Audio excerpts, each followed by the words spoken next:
માત્ર પહેલા જ વરસાદે શહેરની પોલ ખોલી નાખી, અંડરપાસમાં પાણી ભરાયું, એસટી બસ ફસાઈ ગઈ અને મુસાફરોના જીવ અદ્ધર થઈ ગયા. આખરે ગોંડલમાં એવું તો શું બન્યું? આવો જાણીએ આ સમગ્ર ઘટના વિશે. તો નમસ્કાર મિત્રો, આપ જોઈ રહ્યા છો રાહી ન્યૂઝ અને હું છું હિના સોલંકી. તો વાત એમ છે કે રાજકોટ જિલ્લાના ગોંડલ શહેરમાંથી એક ચોંકાવનારી ઘટના સામે આવી છે.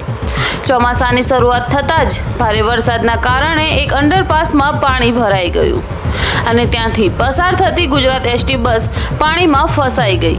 સોશિયલ મીડિયા પર વાયરલ થયેલા વિડીયો અને સ્થાનિક અહેવાલો મુજબ બસ અંડરપાસમાં પ્રવેશી ત્યારે પાણીનું સ્તર ઝડપથી વધી ગયું. થોડી જ વારમાં બસ આગળ વધી શકી નહીં અને વચ્ચે જ અટકાઈ ગઈ. બસમાં મુસાફરો હાજર હતા, જેના કારણે થોડી વાર માટે ગભરાટનો માહોલ સર્જાયો. જોકે રાહતની વાત એ છે કે કોઈ જાનહાનિ થઈ નથી અને તમામ મુસાફરો સુરક્ષિત હોવાનું જણાવવામાં આવી રહ્યું છે. અને વાયરલ વિડીયોમાં જોઈ શકાય છે કે સ્થાનિક લોકો અને અન્ય હાજર વ્યક્તિઓ પાણીની વચ્ચે ઊભા રહીને બસને ધક્કો મારી રહ્યા છે.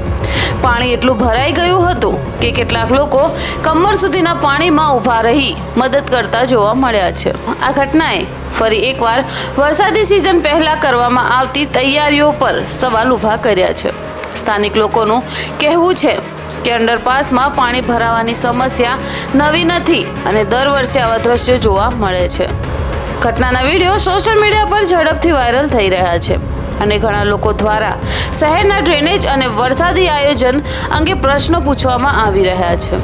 જોકે અધિકારીઓ તરફથી સંપૂર્ણ વિગતવાર નિવેદન હજુ સુધી સામે આવ્યું નથી, પરંતુ મુસાફરો સુરક્ષિત હોવાના અહેવાલો મળી રહ્યા છે. તો મિત્રો, ગોંડલમાં પહેલા જ વરસાદે અંડરપાસની વ્યવસ્થાની પોલ ખોલી નાખી છે. સદનસીબે કોઈ મોટી દુર્ઘટના સર્જાઈ નથી, પરંતુ આ ઘટના ભવિષ્ય માટે ચોક્કસ ચેતવણી સમાન છે. આ ઘટનાને લઈને આપનું શું માનવું છે? કમેન્ટ બોક્સમાં જરૂરથી જણાવજો. વિડીયો પસંદ આવ્યો હોય તો લાઇક, શેર અને ચેનલને સબસ્ક્રાઇબ કરવાનું ન ભૂલતા.